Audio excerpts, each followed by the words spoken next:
Ndabasuje nanone mwe mwese mudukurikira ku murongo wa Professor Muhigi Entertainment. Aha turi mu karere ka Bugesera, aho ngiye kubereka ikibanza kinini kandi ku mafaranga makeya, ikibanza gitegeye amazi cyangwa se ikiyaga cya Gaharwa, kiyaga mubona hariya hepfo gatoya. Aha ngaho turi ni mu karere ka Bugesera, nkuko maze kubivuga, umurenge ni Rweru, akagari ni Batima, hanyuma umudugudu ni Kamudusi.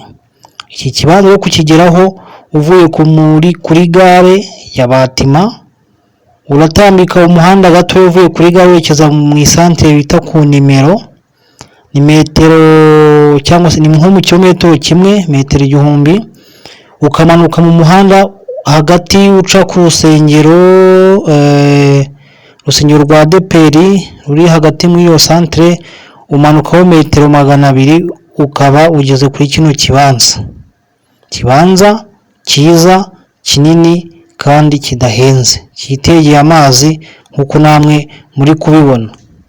Ubwo rero narimo mbabwira amerekezo yaho ikibanza kiri kugira ngo kigereho uturutse mu isantere cyangwa se kuri gare ya Batima. Mbibutsa ko rero kugira Batima uturutse Kigali ari amafaranga 1800 kuri bus cyangwa se kuri Coaster, aho ufi Kigali ugera i Nyamata mu mujyi wa Nyamata, ukagera Mayange, Biryogo, ukagera Njyo, Rizier, Ramiro, uhita ukatira ugahita ukatira wita ku Munara, umuhanda werekeza Kamabuye ukawureka, ugahita ugera Batima kuri gare. Uturutse Kigali na amafaranga 1800, ubundi ukaba ugeze Batima. Ikibanza ni iki ngiki rero, iki kibanza turimo, iki ngiki mubona kirimo bino bigori na byo by'ingurube biri hariya ruguru, ni ikibanza kiri ku muhanda nk'uko mubibona, gifite ubuso 1800, ni miliyoni 6 zonyine ugahita ukegukana.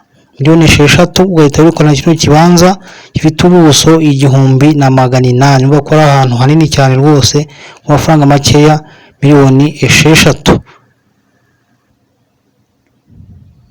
Nitwa Professor Muhigi, ibiganiro nk'ibi nakagaruka. Ciao ciao, Imana ibari.